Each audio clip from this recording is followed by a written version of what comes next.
शिवसेनेचे राष्ट्रीय सचिव अभिजित अडसूळ आपल्या सोबत आहेत। अमरावतीत सध्या राणा आणि अडसूळ हा वाद पेटलेला आणि याच विषयावरती आपण त्यांच्याशी चर्चा करणार आहोत।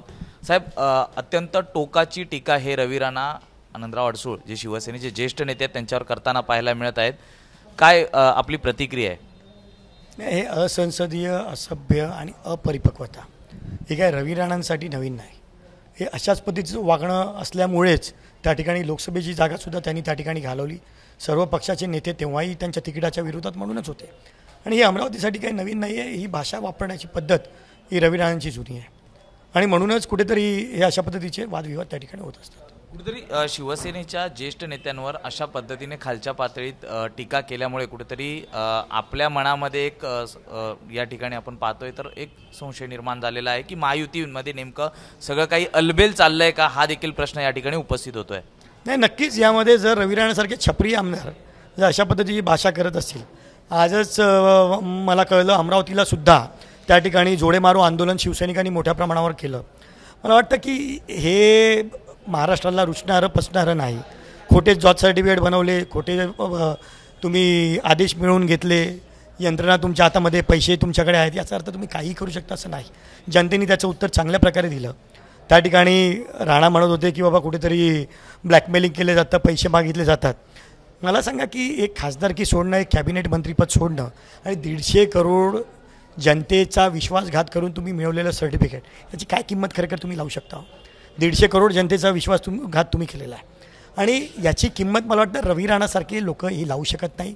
हे पैशामध्ये मोजमाप करणारी लोक आहेत आणि तुम्ही म्हणता अमित शहांना आम्ही ब्लॅकमेल करतो। हे जे पत्र आहे हे मी ज्या पद्धतीने मागेही सांगितलं होतं, देवेंद्रजी आणि आमचे मुख्यमंत्री, मला खरं पत्र दाखवायची इच्छा नव्हती, परंतु ज्या पद्धतीने शिवसेनेच्या एका ज्येष्ठ नेत्याला ज्यांनी माननीय बाळासाहेबांबरोबर शिवसेनेच्या जडणघडणीत काम केलं आहे त्याच्यावर तुम्ही ब्लॅकमेलिंगचा आरोप लावता की अमित शहांना तुम्ही ब्लॅकमेल करता। अरे हे चिल्लर, तू घरी बसला होता जेव्हा अमितभाई, आनंदराव अडसूळ, एकनाथजी शिंदेसाहेब आणि देवेंद्रजी फडणवीस साहेब बसले होते, त्यांनी जेव्हा तुझ्यासाठी सांगितलं की बाबा आम्ही लोकसभेच्या जागी तुम्हाला राज्यपालपद देतो, हे त्याचा पुरावा आहे। सह्या आहेत दोघांनी त्या ठिकाणी स्पष्ट लिहिलेलं की आपण जेव्हा भेटलो तेव्हा आपण त्या ठिकाणी चर्चा केली आणि तुम्ही आम्हाला ते पत्र रिकमेंडेशन देऊन सांगितलं, त्या पद्धतीचं पत्र आम्ही तुम्हाला राज्यपालाचं रिकमेंडेशन देऊन आम्ही पाठवतो आहोत। म्हणजे हे मी पत्र दाखवू इच्छित नाही, परंतु आज आनंदराव अडसूळांवर इतक्या खालच्या थराला जाऊन जर हे 3 टपरी लोक जर ह्या भाषेत जर बोलत असतील तर नक्कीच कुठेतरी हा मोठा अपमान हा पूर्ण फक्त एक शिवसेना नेत्याचा नाही, आनंदराव अडसूळांचा नाही, तर हा पूर्ण शिवसेनेचा आहे आणि म्हणून कुठेतरी महायुतीला याच्यामुळे ग्रहण लागू शकतं। अशा या 3 टपरी नेत्यांना, या छपरी लोकांना या महायुतीतून बाहेर फेकावं, अन्यथा शिवसेना भाजपा युतीमध्ये एक मोठा मिठाचा खडा पडेल, हे मी या ठिकाणी सांगू इच्छितो। नक्कीच जर ज्या पद्धतीने अडसूळ साहेबांना जो शब्द दिला होता तो देखील पूर्ण झालेला नाही आहे, भाजपकडनं शब्द पाळला जात नाही आहे असं स्पष्ट आपल्याला म्हणायचं आहे का?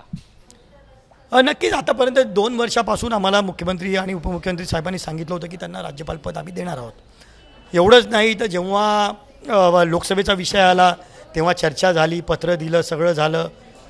मध्ये सुद्धा मुख्यमंत्र्यांनी परत आठवणीसाठी पत्र दिलं आणि त्याच्यानंतर दुसऱ्याच दिवशी नेमके 9 लोकांच्या त्या ठिकाणी राज्यपालपद जाहीर झाली आणि त्यामुळे नक्की खंत व्यक्त करणं शेवटी हा बघा जे हक्काचं होतं, कारण आम्ही त्या ठिकाणी लोकसभा फक्त सोडलेली नाही तर शिवसेनेचे सगळ्यात सिनियर मोस्ट खासदार 5 टर्मचे खासदार होते, ही 6वी टर्म असती। कॅबिनेट मंत्रीपद आनंदराव अडसूळांना मिळालं होतं, हे आम्ही फक्त खासदारकी सोडली नाही, आम्ही कॅबिनेट मंत्रीपद या ठिकाणी सोडलेलं आहे। आणि मोदी साहेब यांनी 2014 साली सुद्धा भारतीय जनता पार्टी सोडून सगळ्यात पहिली जर युतीची सभा कोणाची घेतली होती तर आनंदराव अडसूळांची, कारण त्यांच्याही मनामध्ये तेवढंच अडसूळांविषयी प्रेम होतं, कारण ते केंद्रीय मंत्री होते जेव्हा ते मुख्यमंत्री होते आणि त्यामुळे अशा आनंदराव अडसूळांवर जर हे 3 टपरी नेते जर अशा पद्धतीचं जर बोलत असतील तर मला नक्कीच युतीमध्ये खंत व्यक्त करावीशी वाटते की अशा या 3 टपरी लोकांना घेऊन आम्ही पुढे जाणार आहोत का, आणि जर जाणार असू तर नक्की आम्हाला विचार करावा लागेल। जर ज्या पद्धतीने आपण आरोप करत आहात त्यामुळे भाजपसोबत आल्याचा आता कुठेतरी पश्चाताप होतोय का? ज्या पद्धतीने आरोप होत आहेत, शब्द पाळले जात नाही आहेत, या संदर्भात काय सांगाल?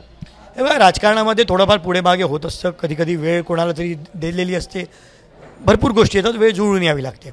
आम्ही अजूनही वाट बघायला तयार आहोत, परंतु कुठेतरी आज आनंदराव अडसूळ साहेबांनी काय सांगितलं की मी क्युरेटिव्ह त्या ठिकाणी पिटिशन दाखल करणार, आज मला सांगा, कायद्याने दिलेले जे अधिकार आहेत, माननीय डॉक्टर बाबासाहेब आंबेडकरांनी दिलेले अधिकार आहेत.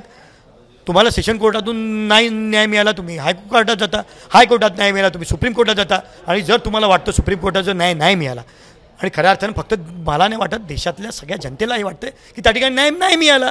कारण ज्यावेळी त्या फॉर्म भरला जात होता त्याच्या अर्धा तास आधी सुप्रीम कोर्टाचा निकाल लागला, जो कोणालाच अपेक्षित नव्हता. त्यामुळे प्रत्येकाच्या मनामध्ये कुठेतरी ही भावना निर्माण झाली की सुप्रीम कोर्ट नक्की जो निर्णय दिला आहे हा खरा निर्णय दिला आहे का. आणि त्याला आम्हाला सुप्रीम कोर्टाचा निर्णय नाही पटला, आम्ही क्युरेटिव्ह पिटिशन टाकू शकतो. त्या ठिकाणी 5 बेंच जजच्या बेंचसमोर आम्ही जाऊ शकतो. जर आनंदराव अडसूळांनी जर सांगितलं की बाबा मी त्या बेंचवर जातो, तर याच्यामध्ये आनंदराव अडसूळांचं संतुलन बिघडलं नक्की, का रवी राणाचं संतुलन बिघडलं, का त्याच्या पायाखालची वाळू सरकली. यंत्रणा मग ED CBI याच्यामध्ये खोट्या केसेस करायच्या दाखल, लोकांना कुठेतरी आत घालायच्या धमक्या द्यायच्या. 3 वर्ष झाली अजूनही तुम्ही काही करू शकला नाहीत. आम्ही ह्या सरकारमध्ये राहूनही जर तुम्हाला मी सांगू इच्छितो काहीही करायचं असेल, आम्ही बाळासाहेबांचे शिवसैनिक आहोत, जेलमध्ये जायलाही तयार आहोत, आम्ही काही करायला तयार आहोत, रस्त्यावरही उतरू. आम्ही आजच जोडे मारलेत आमच्या लोकांनी, उद्या रस्त्यावर उतरून सुद्धा आंदोलन करू. आणि उद्या जर गरज पडली तर युतीतून नाही बाहेर पडू. याचबरोबर अल्टिमेटम देखील आपण दिलेला आहे. हा अल्टिमेटम नेमका काय असणार आहे आणि जर टोकाची भूमिका घ्यायची झालीच तर नेमकी ती काय असणार? त्यावेळी आम्ही काय अल्टिमेटम राज्यपाल पदासाठी दिलेलं नाही आहे. राज्यपाल पद लवकरात लवकर द्यावं ही आम्ही विनंती करणार. परंतु कोणीही अशा पद्धतीची जर भाषा वापरत असेल, हे 3 डपरी नेते, तर हे खपवून घेतलं जाणार नाही. तर नक्कीच आपण पाहतोय की राणा आणि अडसूळ यांच्यातला वाद हा विकोपाला गेल्याचं पाहायला मिळतं आणि यामुळेच महायुतीत मिठाचा खडा पडण्याची शक्यता देखील नाकारता येत नाहीये. जर राणांचं वक्तव्य अशी सुरू राहिली तर टोकाचं पाऊल उचलावं लागेल, असं देखील अडसूळ म्हणालेले आहेत. व्हिडिओ जर्नलिस्ट हेमंत कदमसह मी सूरज सावंत, ABP माझा, मुंबई. ABP माझा, उघडा डोळे बघा नीट.